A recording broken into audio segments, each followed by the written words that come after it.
E aí, gente, beleza? Professor Gorko mais uma vez na área. Hoje vamos falar de um tema muito bacana, o Império Bizantino, né? Então você sabe, se tiver alguma dúvida, pode mandar lá no meu Instagram, @profgorkomesh.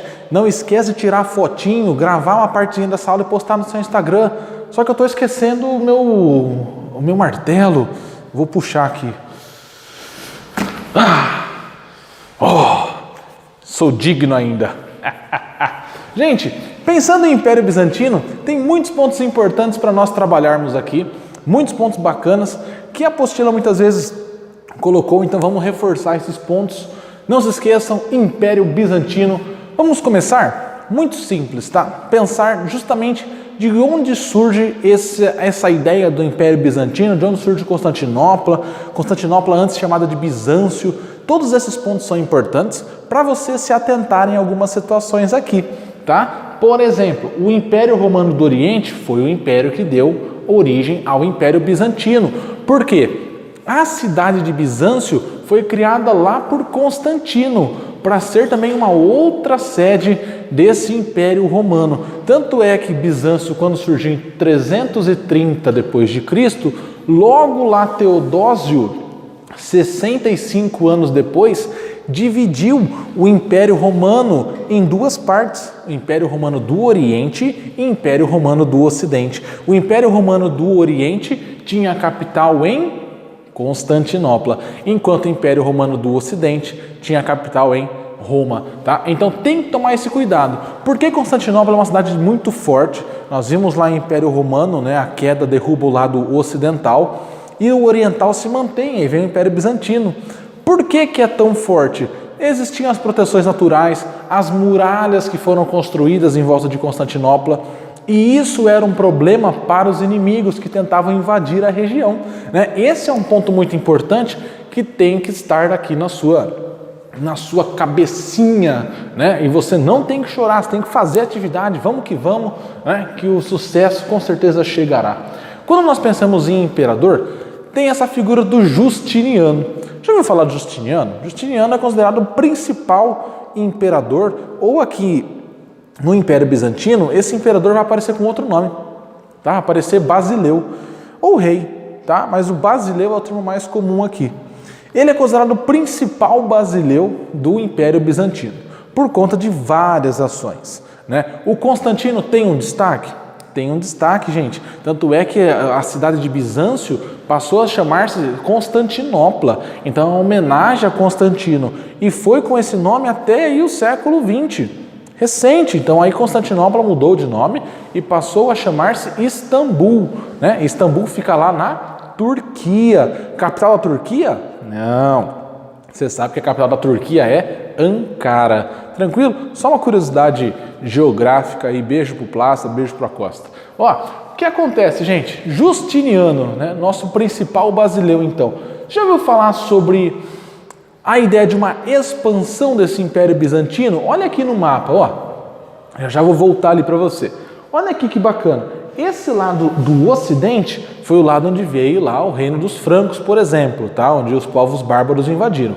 O lado do Oriente foi onde surgiu o famoso Império Bizantino, tá? Então é esse lado da antiga Roma, ou do Império Romano Oriental, tudo bem? Então toma cuidado só para você não viajar. O Justiniano foi o cara responsável por ampliar e reconquistar muitas dessas regiões, né, do Império Bizantino.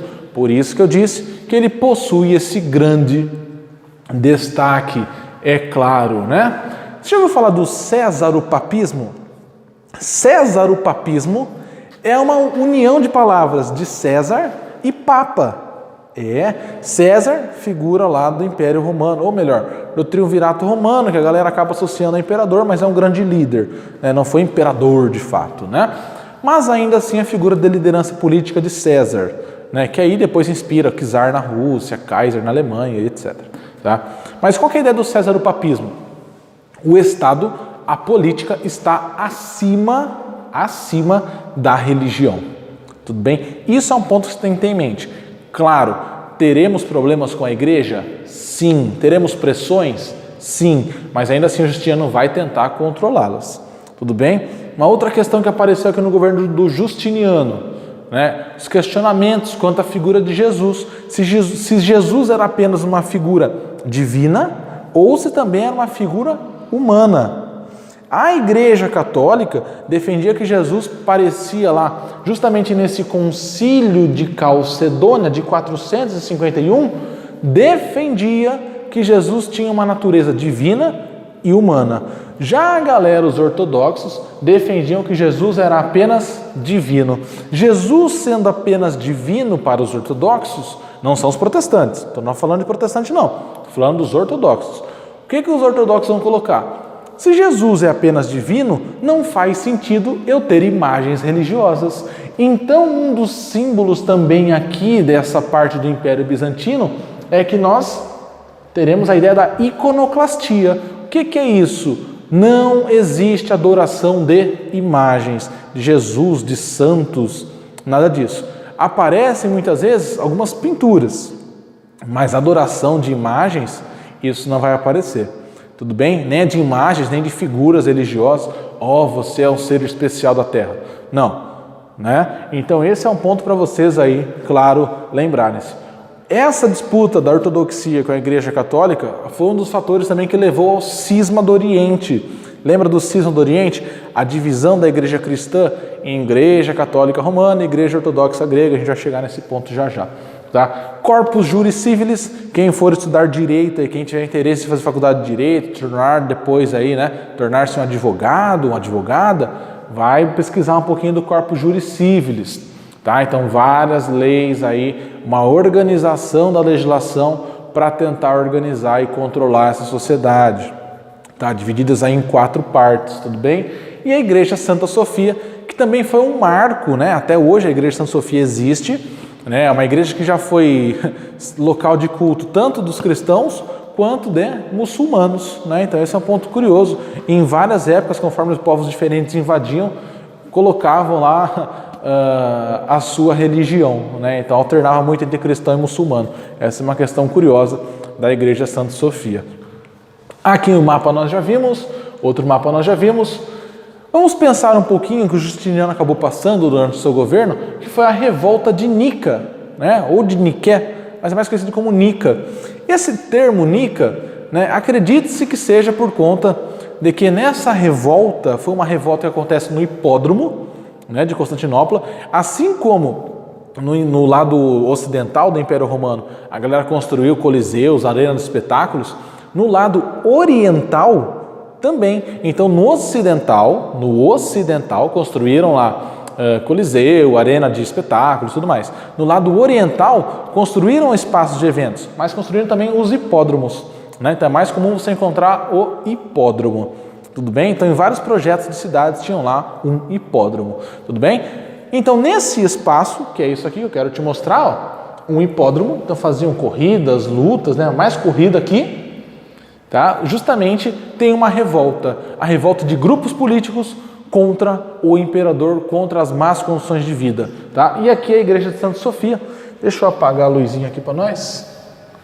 Aqui é a Igreja de Santa Sofia, né? Uma das primeiras com a cúpula aqui em cima. Inclusive essa aqui já caiu uma vez. Os caras tiveram que restaurar, refazer, né, essa cobertura aqui muito conhecida da igreja. Tá? Então tem que se atentar com esses pontos curiosos, claro. Tá? Mas essa revolta de Niqué, gente, o que vai aparecer? Seria esse termo porque, conforme ocorriam as disputas dentro lá durante a revolta, dentro do hipódromo, né, que a galera mandou fechar o hipódromo, enquanto o povo estava lutando contra o governo, a galera gritava, Nica, que seria que estamos vencendo, vamos vencer, algo assim. Mas isso nunca foi comprovado oficialmente. Tá? Aparecem relatos só que acabam colocando essa informação. E justamente qual foi a reação aqui? Né? Justamente a violência, a repressão sanguinária que ocasionou a morte de mais de 30 mil pessoas que se opunham ao governo, tá? Às ações do governo. Esse é um episódio marcante, tudo bem? Vamos avançar no tempo, né, para falar do cisma do Oriente, quando aparece o Miguel Querularius. Isso, ele vai se revoltar contra a igreja, e um dos pontos era justamente a questão da ortodoxia, né, da iconoclastia, e vão romper. O próprio Papa até mandou um documento excomungando Miguel da Igreja Católica, da Igreja Cristã. Ele queimou o documento, a bula, falou, não, isso aí não serve para nada. Queimou e funda de fato, né, essa Igreja Ortodoxa Grega. Então é isso que eu coloquei aqui, ó, Igreja Cristã Ortodoxa Grega, sede em Bizâncio, tá? Depois aí Constantinopla. E a Igreja Católica Apostólica Romana, com a sede em Roma, liderada pela figura do Papa. Tudo bem? Então tomem cuidado com esses pontos para vocês não viajarem aí. Como é que dará o fim do Império Bizantino? Isso é muito importante você lembrar, que o fim é motivado justamente pela invasão dos turco-otomanos a Constantinopla, em 1453. E aí vem o início da Idade Moderna, né? Onde vem a formação dos Estados Nacionais, vem o absolutismo, e aí o resto que vocês sabem é história de fato. Tá? Mas é importante você se lembrar que esse Império Bizantino teve um momento de expansão e também de declínio, quando os turco-otomanos conseguem derrubar parte da muralha de Constantinopla, invade a cidade e sai destruindo tudo, né? Vamos falar de outro império? Eu queria mudar de império agora. Eu queria falar de Império Islâmico. Império Islâmico também é um assunto bem bacana. Quando aparece alguma questão, a galera costuma ter algumas dificuldades. Eu vou te mostrar os pontos que mais aparecem e também os pontos mais importantes de Império Islâmico, que é muito extenso e tal, e em virtude da apostila, né, a gente tem que trabalhar um pouco mais resumido. Mas se você tiver curiosidade, vai pesquisar, bacana, super legal, você entender uma outra cultura, né? Porque quando a gente pensa em islâmicos, em muçulmanos, você tem que entender de onde surgiu. E surge justamente lá na região de Meca, onde é uma cidade comercial, então possuía lá um desenvolvimento comercial gigantesco, e também, aqui eu coloquei, está em vermelhinho, um centro religioso. Olha que bacana o centro religioso. Ou seja, o que eu quero te mostrar com isso, gente? Que a região onde o Islã surge era dominado não por muçulmanos, mas sim por povos pagãos, né? Então aqui eu coloquei um destaque dos coraixitas, e esses pagãos questionavam, claro, assim como lá em Roma antes do cristianismo, os caras vão criticar uma religião monoteísta, porque ali se justificavam muitas ações em virtude dos deuses, né? Então chuva, fertilidade e tudo mais, tá? Aparecia em virtude dos deuses, né? Agora se eu coloco só existe um Deus, então Maomé justamente começa a pregar tudo isso, que existe só um Deus, e aí vem, né, os principais destaques, né, que a gente pensa no islamismo, que é a Kaaba, que é onde tem a Pedra Negra, aquele famoso meteorito, onde o anjo Gabriel, ou melhor, o anjo Gabriel teria mandado para cá, né? Então é importante você pensar em tudo isso, porque olha aqui, ó, aparece a figura do Maomé. Maomé, então, era um cara que fazia muitas meditações, ia lá no Monte Hira fazer essas meditações. E existem vários relatos de que em uma dessas meditações ele teria tido contato com o anjo Gabriel. E o anjo Gabriel teria revelado para ele, né, algumas palavras divinas, e entre elas justamente isso aqui, ó, que só há um Deus, que é Alá, e Maomé, ou Mohammed, né, então pode aparecer esses dois termos, é o seu profeta. Ou seja, né, a partir daí ele começou a pregar cada vez mais o Islã, defender a figura de Alá, tá? E buscou os seus seguidores, muçulmanos, seguidores de Alá, seguidores de Mohammed também, tá? Só que tem um ponto, monoteísta, crença em um Deus só. E os pagãos vão aprovar? Não. Então começaram os conflitos. Tanto é que um desses conflitos, Maomé teve que fugir. É a famosa Hégira, que está aqui, ó, em 613, peregrina até Meca para pregar. Então ele tentou chegar aqui nesse centro religioso comercial, acaba sendo expulso, né, e ameaçado de morte e tal. Muitas vezes o Alcorão, que é o livro sagrado, né, o Alcorão, e também tem a Suna, o Alcorão ou Corão, aparecem algumas questões violentas, porque na época muitas ações eram resolvidas na violência, apedrejamento, etc.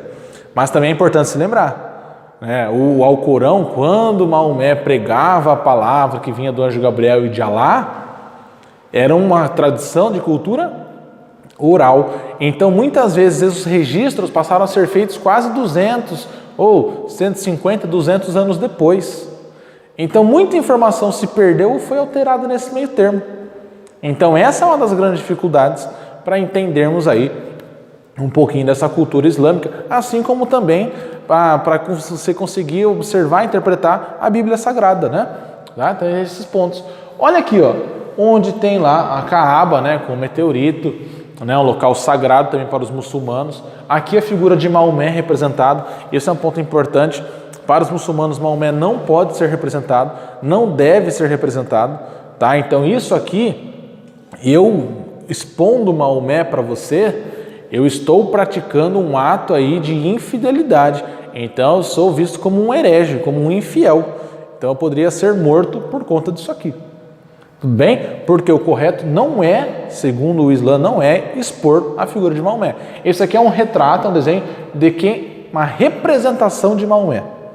Bem, mas não se sabe. Ninguém tem uma foto dele, óbvio, né? Ninguém também tem um outro registro mais próximo. Esse aqui é um dos mais considerados. Eu coloquei como para você também tentar entender um pouquinho os princípios que o Islã defende. Tem lá 5 princípios que são de destaque. Primeiro deles, aceitar, claro, Alá como único Deus e Maomé como profeta. Então tem até, sempre quando a gente pensa, sempre quando a galera fala aí dos muçulmanos, o que está aqui? Ah, tá. Sempre que a galera fala de muçulmano, coloca, muçulmano é terrorista, e associa aquela frase, né, do Allahu Akbar, né, que Alá é grande, Deus é maior. É justamente isso. Eu preciso aceitar Alá como único Deus. E aí vem os radicais religiosos que praticam esses atos terroristas, tá? Segundo ponto, praticar caridade, doar uma parte daquilo que você tem para os mais pobres, na medida do possível, né? Então, se você for pobre, não adianta ficar doando para os outros. Quem tem condições, faça caridade, tá? Ir até Meca, peregrinar até Meca, se você tiver condições, pelo menos uma vez na vida, tá? Conheça Meca, vai lá conhecer. 4, rezar 5 vezes ao dia, voltado, então vai se direcionar para Meca, pega lá no mapa, vê onde está Meca, aí colocar o seu tapete lá e vai rezar, pelo menos 5 vezes por dia. E a 5ª, justamente, jejuar durante o Ramadã. Né? O Ramadã que se tornou até uma polêmica agora, recentemente, em virtude da pandemia. Como é que você vai propor um jejum de uma das pessoas que precisam melhorar a sua imunidade? Né? Então, com o jejum você tem uma diminuição da resistência. Então, aí isso foi muito questionado na época, tá? É importante vocês observarem esses pontos. Agora aqui, pensando, claro, né, no Islã de fato, né, reforçando esses pontos da Hégira e tudo mais, eu quero te mostrar aqui Meca e Medina. Medina é o nome da esposa de Maomé, ele acabou nomeando, né, a cidade de Medina, onde ocorreu a Hégira, bem, primeira Hégira. E aqui, ó, claro, quando a gente pensa nesse Império Islâmico, né, então agora que você já sabe o básico aí de islamismo, quando você pensa no Império Islâmico, você tem que saber que a religião foi muito importante para organizar o Estado, para organizar a sociedade e buscar um norte, para onde essa galera vai seguir, entende? E aí vem a figura do Maomé liderando essa galera, tá? E os pensamentos de Maomé também. Tá? Uma dúvida, né? E vamos tirá-la agora, é o seguinte: sempre quando fala de Islã, a galera fala, todo muçulmano é árabe e todo árabe é muçulmano. Isso é um erro, né? Então até coloquei aqui, destaquei para vocês o seguinte: nem todo árabe é muçulmano e nem todo muçulmano é árabe, né? Então não são sinônimos. Tá? Então muitas vezes os caras falam, o Império Árabe era muçulmano. Sim, mas todo muçulmano é árabe? Não. Entende? Você tem aqui em Campo Grande, tá, Mesquita, onde tem muçulmanos. Eles são árabes? Não. Entende? Então basta você conhecer a religião, conhecer a cultura para acabar com esses preconceitos. Todo muçulmano é homem-bomba? Não. É uma pequena parcela que pratica esses atos de terrorismo radicais. Entende? Terroristas e radicais. Tá? Vamos entender essa disputa. Claro, por quê? Parte da galera dizia o seguinte: o sucessor, quem vai continuar comandando o nosso Estado, seguindo a lei islâmica, que é a Sharia, né? é um seguidor de Maomé. Aí vem o califa, né? Mas não só um seguidor, sucessor. Então, algum filho, algum parente próximo, tá? Esse cara tem que ser para continuar, né, com a palavra, espalhar a palavra. Vem uma centralização. Ser uma pessoa só, poder centralizado. Entende? E esse poder centralizado justamente garantiu a expansão. Então, a busca de lutar contra aqueles que não apoiam ou que agridem o Islã. Então, vem a famosa jihad. Você lutar para defender a religião muçulmana. Não é sair matando o outro porque ele é cristão. Tá? Esse discurso também é um discurso radical e é um discurso que está ligado aí às questões terroristas. Tá? Não faz parte do amplo. O Islã vai defender o amor, a união, tá? Assim como o cristianismo. Tudo bem? Tomem cuidado, beleza? Com essa expansão, com esse crescimento do Islã e, claro, com o desenvolvimento tecnológico. Olha o tamanho aqui desse Império Islâmico, que aí muitas vezes a galera associa com o Império Árabe, porque os reis eram muçulmanos, tá? E eram árabes. Olha aqui, ó. Várias regiões, então pensa toda essa região rosinha, tá? E depois vai se expandir aqui, ok? Então veja aqui Meca, ó, o Mar Vermelho, Medina, depois toda a expansão desse Império Árabe, né? Pegando até parte. Lembra aqui, ó, nós falaremos também justamente sobre a formação dos Estados Nacionais da Espanha. A Espanha se formará graças à expulsão dos mouros do lado de Granada, né, do sul da Espanha. Portugal também teve que expulsar os muçulmanos porque houve essa expansão, os caras se aproveitaram ali da queda do Império Romano do Ocidente e foram tomando essas regiões, principalmente por conta do alto desenvolvimento tecnológico, né, os quais eles tinham contato. Tá? Isso é muito importante. Como se dará a queda do Império Islâmico? Claro, um dos pontos marcantes é a disputa entre os sunitas, a galera que segue a Suna e o Corão, ou ao Corão, contra os xiitas, aqueles que são descendentes de Maomé, acreditam que os descendentes de Maomé devem assumir o poder. Né? Então muitos vão seguir só o Corão. Tá? Então esse é um grande ponto. Por quê? Vem disputa política interna, vem tentativa de invasões, até que justamente o Império Turco-Otomano, que vai chegando ali, acaba englobando esse Império Árabe, né, ou esse Império Islâmico, e também turco-otomanos, a maioria deles eram muçulmanos, tá, e acaba ampliando esse domínio por várias outras regiões. Ponto muito importante para nós, ponto também que eu encerro essa aula, né, com o Império Bizantino e Império Islâmico. Espero que tenham gostado. Qualquer dúvida, manda para mim. Estou esperando sua dúvida. Se cuidem, façam atividades. Beijo do Goico.